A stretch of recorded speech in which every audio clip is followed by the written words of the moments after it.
Welcome to the Human Capital Innovations Podcast, your go-to source for personal, professional, and organizational growth and development. We hope you tune in often for all things people management, organizational development and change, organizational leadership, and social impact related. Maximize your personal and organizational potential with Human Capital Innovations Podcast.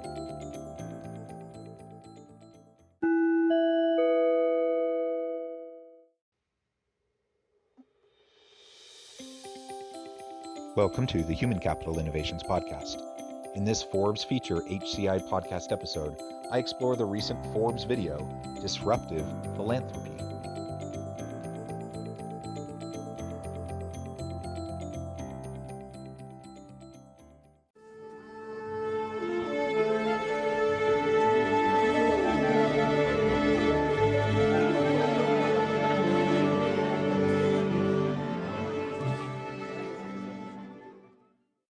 Welcome back to the Human Capital Innovations Podcast.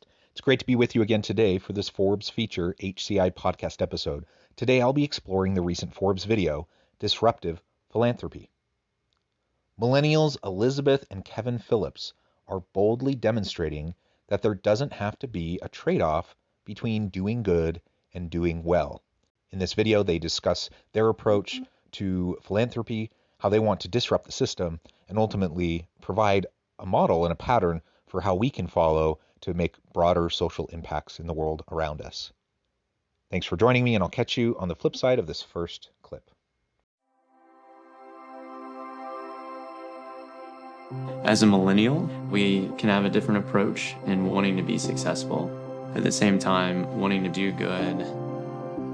We don't see a split between the two. We wanted to reach 100% impact to activate everything under our stewardship for good, not knowing that this was a big ask. And that required a little bit of a shakeup. We did have some pushback from our advisors, but Elizabeth took her own Texas style approach and came in there and was like, no, this is how we're going to do it. And we did it.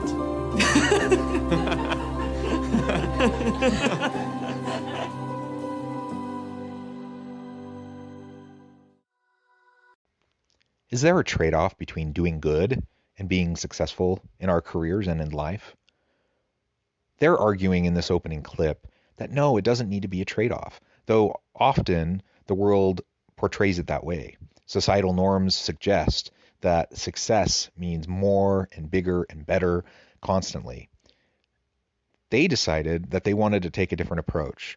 They wanted to make the world a better place. They wanted to drive positive social impact in the world around them. And they wanted to find success in the work that they did. And they weren't willing to concede the point that it had to be one or the other. And in fact, it's not true.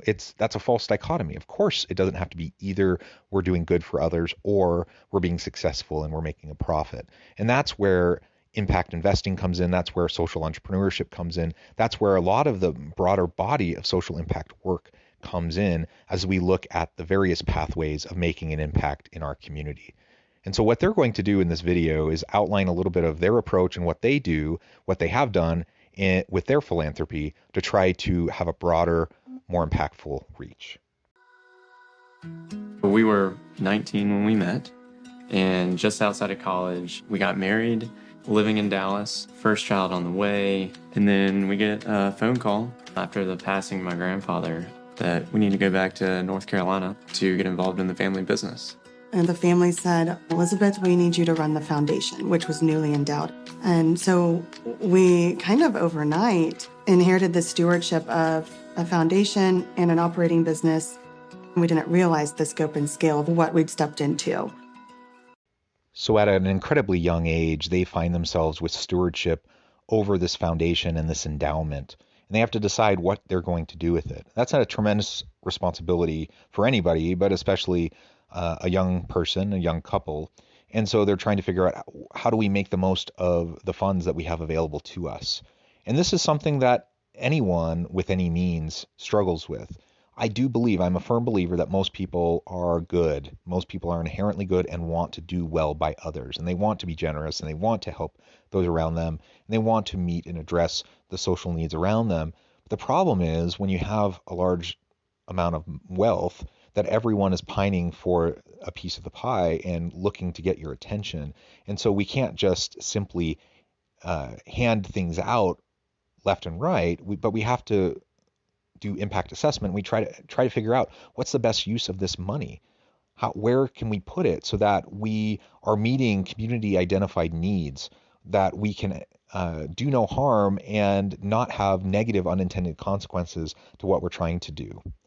Ultimately, these are the struggles that they were facing and the challenges that they were dealing with as they were starting out, and they're going to continue to get more into it.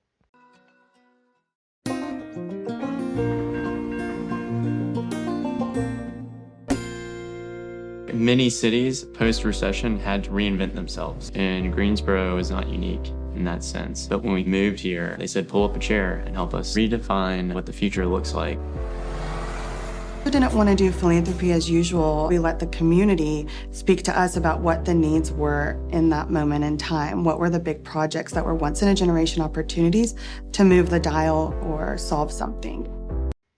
So here they have a once-in-a-generation set of needs and challenges. There's this unique context.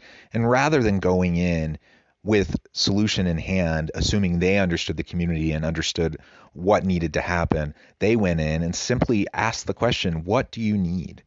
They looked for community identified needs. That may sound fairly simple, but it doesn't happen often as nonprofits and various philanthropy organizations go out and try to do good with the money and the resources that they have. It's a simple step. It's a necessary step. We have to lean on the lived expertise of the communities in which we serve. And if we want to avoid doing harm and having unintended negative consequences, or if we simply just want to have community buy-in to what we're trying to accomplish and get them excited and on board with what we're doing, then we have to have that dialogue. It needs to be open. It needs to be transparent. We need to ask thoughtful questions, and we need to listen. As we listen, we'll better understand the needs that the community feels are most important, and then we'll be able to expend our resources in a way in conjunction with and partnership with the community to meet those needs in sustainable ways.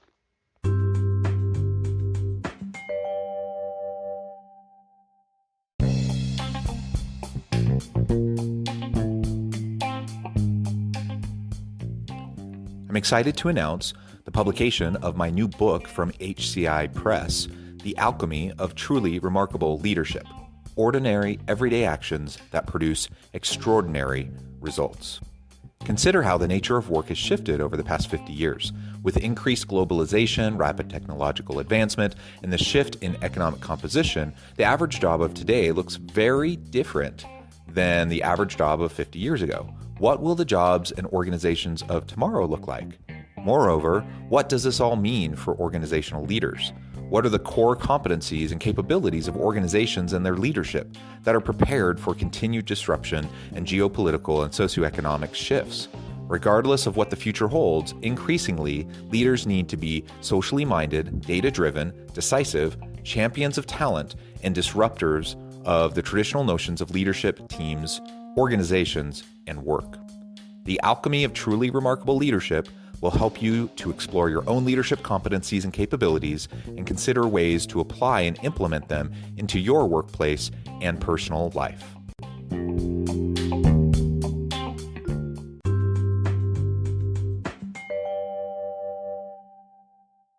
So while we were identifying and implementing these once-in-a-generation grant opportunities, we increasingly started thinking about the other 95%. As a private foundation, there's 5% you distribute in grants, and then the other 95% is invested to maintain foundation assets. And we just started asking questions about how could we activate that for good too. The question of how to best utilize the resources of a foundation is a really important one. And as she said, typically when you have an endowment, you're not going to be spending down the endowment. The whole idea is that you invest and then you run programs and initiatives off the interest. And so maybe 5% of the available resources are going towards the initiatives, and the rest is just going to reinvestment into the endowment and trying to grow the endowment over time and generate more interest for more programs down the line. The question then becomes, though, if you're only utilizing 5% of a tremendous amount of resources to make an impact in the world, how much impact are you really having? And are you having enough impact? What about the other 95%? And they ask themselves the simple question, what can we do to activate that other 95%? Yes, we're going to invest it. Yes, it's an endowment. We want to grow it over time. But how can we do good with those investments? And that's where social impact investing came to be. This idea that we can focus our resources and invest our money in these funds into sustainable businesses, into agencies and organizations and stocks and businesses that are trying to address social need and contribute to the social good. That's a challenging thing to do, and ultimately when they were starting with this, it was a very new idea. But since then, it's grown tremendously in popularity and breadth and scope, and so many organizations are following suit, and impact investing has become super common.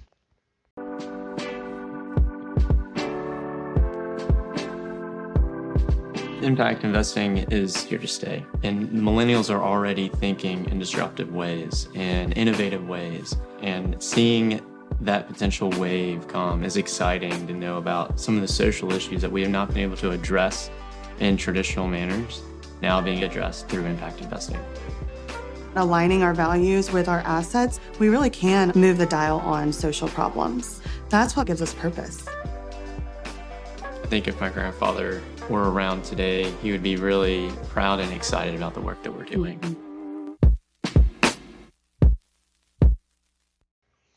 Impact investing is all about aligning our values with our assets, like she said. And as he said, impact investing is here to stay. While it may have been a pretty new thing even a decade ago, it's really caught on, and millennial and Gen Z individuals really expect and demand to make an impact with the investing that they do, and they expect the organizations they work for to do the same. We need to align our values with the way we utilize our resources. And it's a fairly simple concept. If we can just do the homework so that we can do some impact assessment and we can understand which funds and which organizations truly are meeting the social needs and contributing to the community good, that ultimately we can make a huge difference with that other 95%. Foundations have money and endowments. They try to do all sorts of things. It's so important. Corporations do philanthropy as well. We need to continue to do that, but let's use that money, the endowed portion of that money, the investment, the resources, and the assets that we have at our disposal. Let's use those in ways that are consistent with our values. When we do that, everyone benefits. Thanks for joining me for this episode of the Human Capital Innovations Podcast. As always, I hope you can stay healthy and safe, that you can find meaning and purpose at work each and every day, and I hope you have a great week.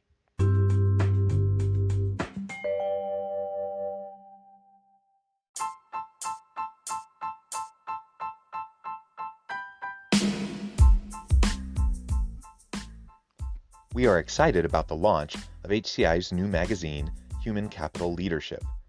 Human Capital Leadership is a free, interactive e-magazine designed to help individuals, leaders, and organizations find innovative approaches to maximize their human capital potential.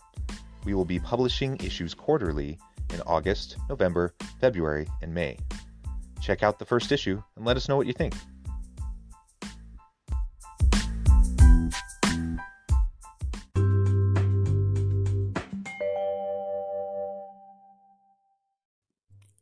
Thanks again for joining us for this episode of the Human Capital Innovations Podcast. I hope you stay healthy and safe and that you have a great week.